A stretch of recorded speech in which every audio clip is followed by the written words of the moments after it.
High is bringing it all back. Bringing it all back. See how well you know Esau's penal codes and constitution and all that? Well, how well do you know the Most High's commandments? You tell me, how well do you know the Most High's commandments? See? But you're so quick to say what you know in Esau's world. Nobody cares. Esau's fallen. See, the Muslims are kicking them out in U.S. embassies and blowing their behinds up. Why? Because the idiot wrote a book. Idiot wrote a book and going to say something against the Muslim religion, against Muhammad. So do they deserve what they get? Yeah, Esau deserves. So their U.S. ambassador is dead now. So who cares? And they're going to have a pity party for him. Understand? But because Esau is trying to spread his demonic democracy all over the world, and all the nations are waking up to it. So we better wake up. Because that's what they're trying to do. They're trying to bring the Tower of Babel back. They're trying to bring ancient Babylon back. America's Babylon the Great. They're trying to bring the spirit of Nimrod back, the first Antichrist. And they tried to gather the world under what? One religion. Because the Antichrist is trying to do what? Trying to topple Yahushua. Can you believe it? Esau's going to try to fight Yahushua. Or this Antichrist is going to try to fight Yahushua. But that's what they're trying to do. That's why they want democracy all over the world. And trying to bring down the Muslim world. But what's going to happen with Israel? They're going to come at us next. They're going to come at the Israelites. Why? Because we're the main ones that they got to try and destroy. We're the Most High's chosen. They're going to come after you. In the streets of America. You see over there in Syria? It's coming to America. See over there in Egypt? It's coming to America. Tunisia, Nigeria, Yemen? It's coming to America. See? So get prepared. Understand? And we think we're going, well, I want to do this, I want to get this job, and I want to do that, and I want to do that in America, and I want to have a career, and I want to live happily ever after in America. Get the hell out of here. Ask some people in Syria about living happily ever after. They run into Jordan trying to get out the way of the bullets. See? So it's not going to happen. It's coming here. See? Our people live in a dream world here. Ain't no dream world here. This is the land of your captivity and punishment for breaking the commandments of the Most High. That's what it's been. See? So we got to understand that. Get Judges 5 and 11. Judges 5 and 11. Shanya, get up here in the front. Bring your Bible.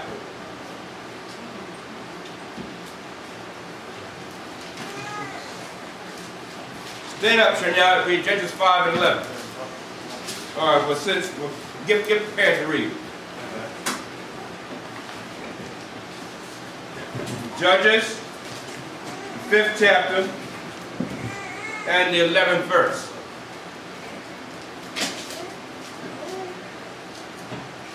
All right, here's what it says. They that are delivered from the noise of archers in the places of drawing water. Who is that? That's you. That's the Israelites. The places of drawing water represents the place of your captivity, meaning labor, rigorous labor, drawing water. Where'd you labor at? Where'd you serve slavery at? Here in America. The second Egypt. Bondage here in America. So you're going to be delivered here, right? The place of drawing water. It says, there shall they rehearse the righteous acts. When are you going to start rehearsing? When are you going to start rehearsing the righteous acts? See? Because it's coming. That's why the Most High, He's going to take a certain amount of our people to the wilderness, and He's going to purge out the rebels. Yeah, there's going to be rebels that are delivered into the wilderness. That don't mean you're going into Israel. He said, I was going to purge you out in the wilderness. Just like coming out of Egypt. What happened? You had rebels. And those rebels were killed. All right? You had one time like 3,000 in one day. Especially the ones that rose up against Moses. So it's going to be a lot of that, brother. See? And you think you're doing something because you know you're Israelite. That don't mean diddly squat. Just knowing doesn't mean nothing. It's the commandments. He said rehearsal. Why rehearse something? Why do you rehearse something? To get better at it. That's what this is about, rehearsal.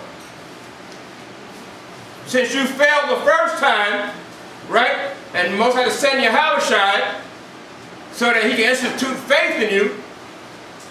So he said, no, you're going to go into captivity and be dispersed in all the world until you wake up.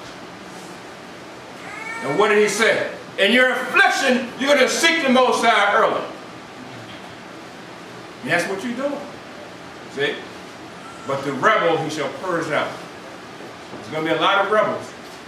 And that news video, there's going to be a lot of rebels who already know the Israelites and were taught this and were taught the commandments. A lot of them are rebels. Look, the ones that got killed in the wilderness under Moses, did they know they were Israelites? Did they know they were Jews? Did they know the law? Same deal, brother. It's going to be a lot of it like that. Okay? And it said, rehearse the righteous acts, even the righteous acts toward the inhabitants of his villages in Israel. In other words, learn about what? Your nationality and who you are. See? The righteous acts about who you are. That's why he said you're like a dry bone in the valley.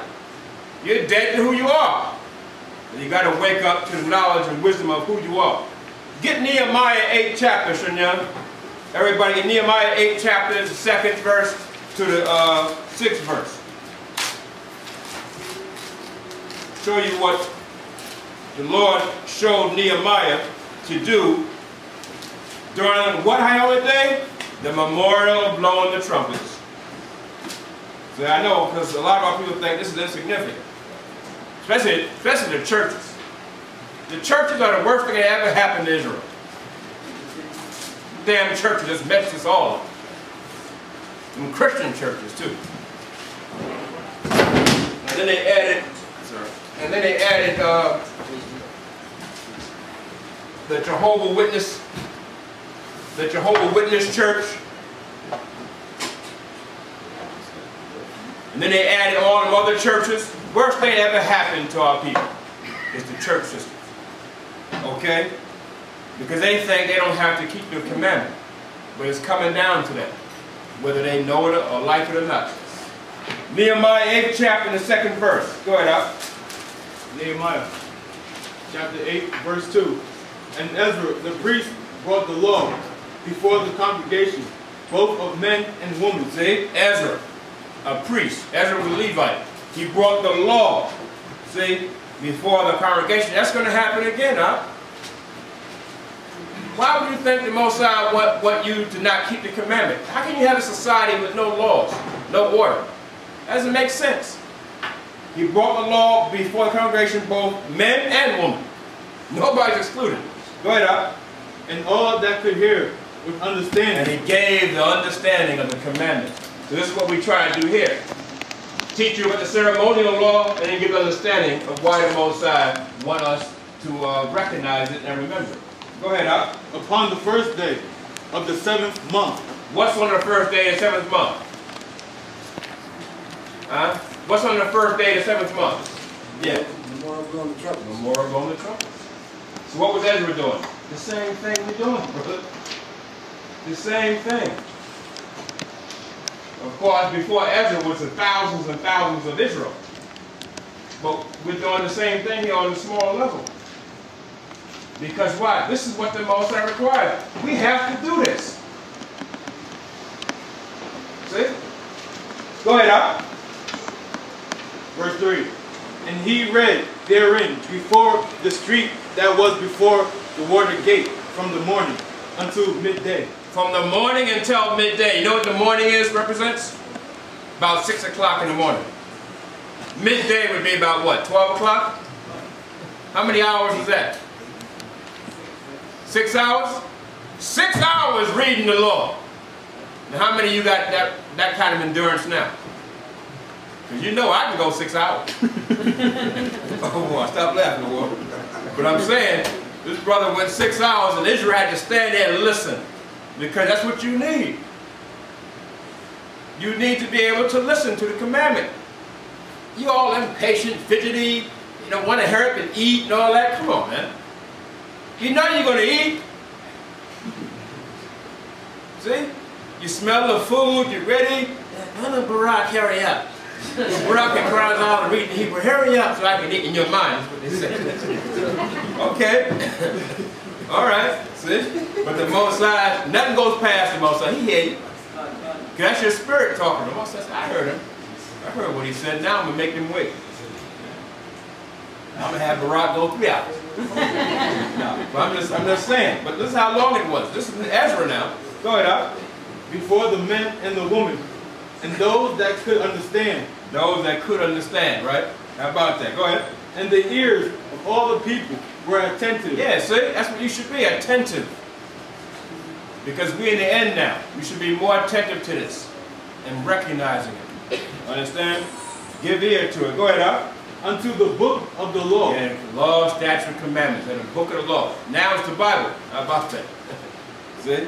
They call it the Bible. Go ahead, up. Verse 4. And Ezra, the scribe, stood upon a pulpit of wood. And now you see where the preachers get the pulpit from. Ain't that something? Yeah. But they abused it. Yeah. They abused the understanding of the pulpit.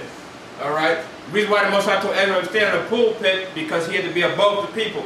Man, he took about thousands and thousands of people, so he had to be above them. So he told them, build a pulpit of wood so you can stand above them and teach them. That's all. Not to sing and dance too much, all that crap. You know what I'm saying? All that madness what they do in the pulpit in the church. Go ahead, up. Pulpit of wood, which they had made for the purpose. And beside him stood Matitha, and Shema, and Ananiah, and Urijah, and Hilkiah. So these are just the other brothers that were standing by him, right? Helping him. So like in the camps, you see us on the platform, right? And then we have sometimes one reader or two readers. But look at all the readers Ezra had. He had readers too. So we're doing the same thing in today that Ezra did back then, teaching the people, and we got a little platform, and we stay up there, and we got the reader reading for us. And Ezra had the readers reading for him too. See? But he gave the sense of the law before the people. Understand? So, get Isaiah 66:23. Isaiah 66:23.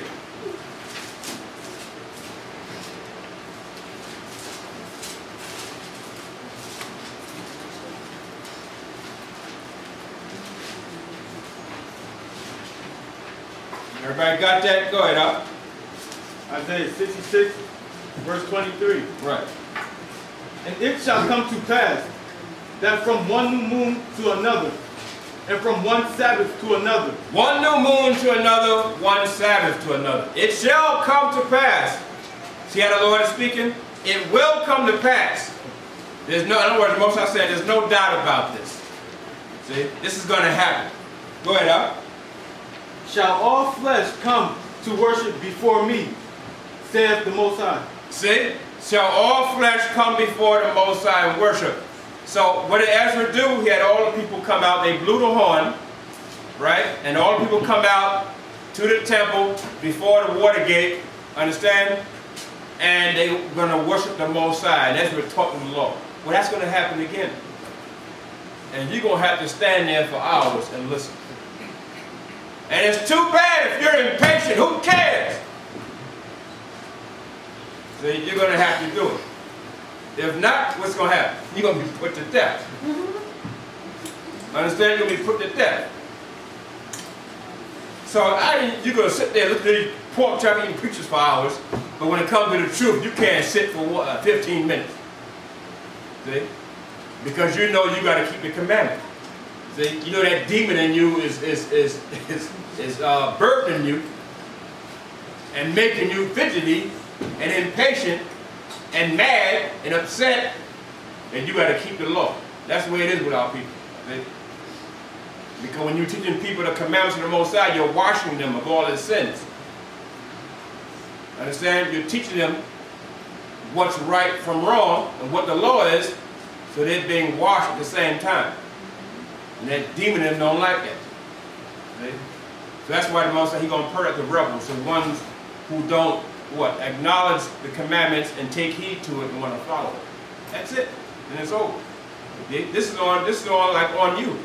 Most High putting it on you. See? Yahushua died once for Israel. That's it. Now, if you sin, the sacrifice is on you. You're going to be put to death. It's not on Yahushua anymore. See? Okay. Have a 23rd verse. Read all that? Yeah. So now, get Exodus 13, 14, and 15. Exodus 3rd chapter and the 14th verse. Exodus 3rd chapter and the 14th verse.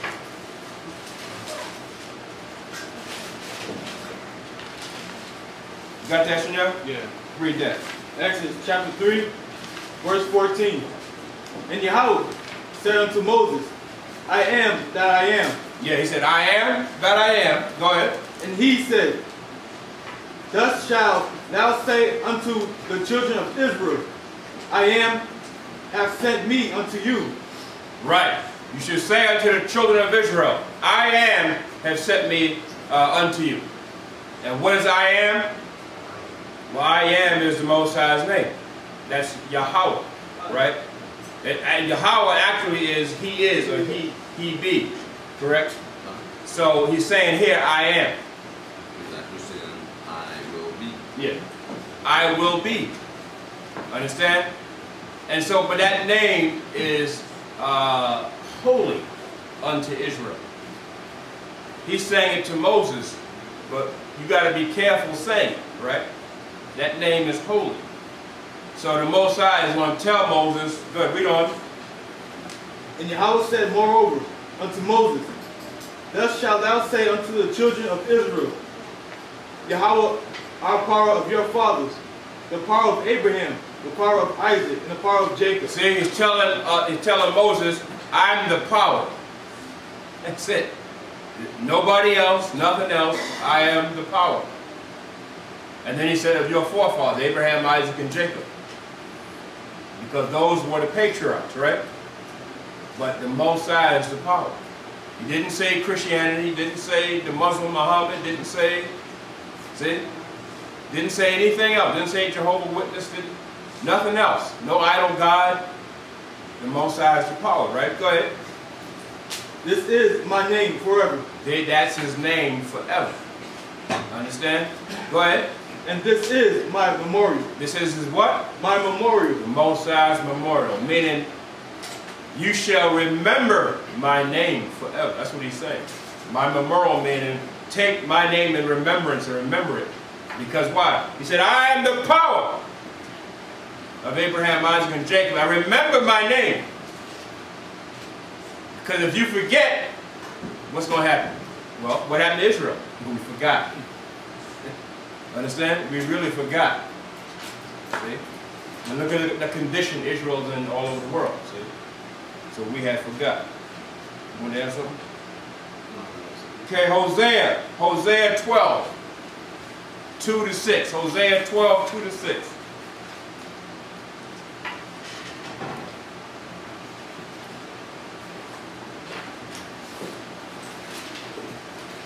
Hosea 12 chapter, 2nd verse. Go ahead, Shanya. Hosea chapter 12, verse 2. And Yahweh hath also a controversy with Judah, and will punish Jacob according to his ways. Right. See, the Most High said, I have a controversy with Judah. Judah's the so-called Negro in America, right? I have a controversy with him. I will punish them So what's the controversy? You didn't keep the commandment. There's no other controversy except you didn't keep the commandment. There's nothing else the Most High would be mad at. You didn't keep his commandments and laws. That's the controversy. So he still got to get Judah straight. Because Judah is the head tribe. Judah is the leader of the tribes. See? So once I got a controversy with you, Judah, you just messed up. You didn't keep my commandment. I got to punish you now. And this is what he's doing. And this is what has happened to us, right? Go ahead, Al. According to his doings will he recompense him. And that's what happened. So the Most High recompensed us for our doings. Slavery was part of that. Our condition in America is part of that. Our condition throughout the earth is part of that. See, all of that is part of that. We've been recompensed for our own wicked doings. Go ahead, Al. He took his brother by the heel. And he took his brother by the heel. This is talking about Jacob now. Go ahead. In the womb. In the womb. Remember the story of Jacob and Esau? And Jacob took Esau's heel in the womb. Go ahead, Al. And by his strength, he had power with Yahweh. See? So Jacob had power. And so the nation of Israel has power with the Most High. But we got to come together in righteousness. Understand? So just like Jacob in the womb took hold of Esau's heel, because knowingly, even in the womb, knowingly, he was going to be the leader. The leader, not only of Israel, but the leader of the world. See? So he had power with the Most High. And you know, Jacob wrestled that angel too. I'm going to tell you that. Go ahead, Al.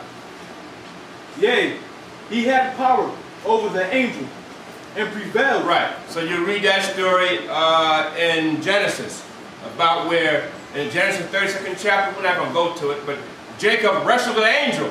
And the angel tore his thigh out of joint. Right? His thigh was out of joint. His thigh was out of joint.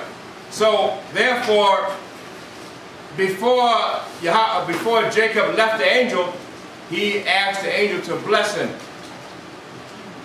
Understand? Jacob actually wrestled with an angel. You know, one angel is 10,000 times up in the sun, right? So, he wrestled with an angel. So he had power and prevailed. He prevailed why? Not that he beat up the angel, but he didn't beat up the angel. But he prevailed because he had the angel bless him. In the name of the Most High, how he had an angel bless him. And Jacob is what? The forefather of the 12 tribes of Israel. So if Jacob was blessed by the angel, what about all Israel? Blessed by the angel of the Most High. So we're blessed. And the top angel of the Most High is Yahushua. And Yahushua, of course, came out of Jacob too. Okay? Alright? Go ahead, Al. He wept and made supplication unto him. He found him in Bethel, and there he spake with us. Go ahead. Fifth verse. Verse 5. Even Yahweh our power of hosts. The power is his memorial. Right. Even the power of hosts. The power is his memorial.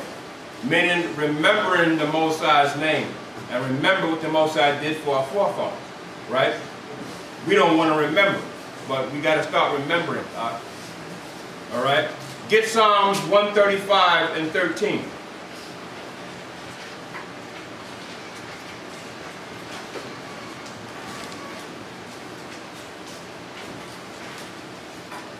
Psalms 135 and 13. Read that real quick, God.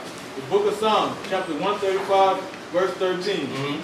Thy name, O Yahweh, endureth forever, and thy memorial, O Yahweh, throughout all generations. Right. The Most High's name endureth forever, and his memorial through all generations.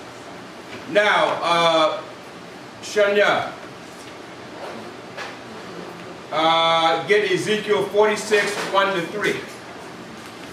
Ezekiel 46, chapter 1 to the 3rd verse.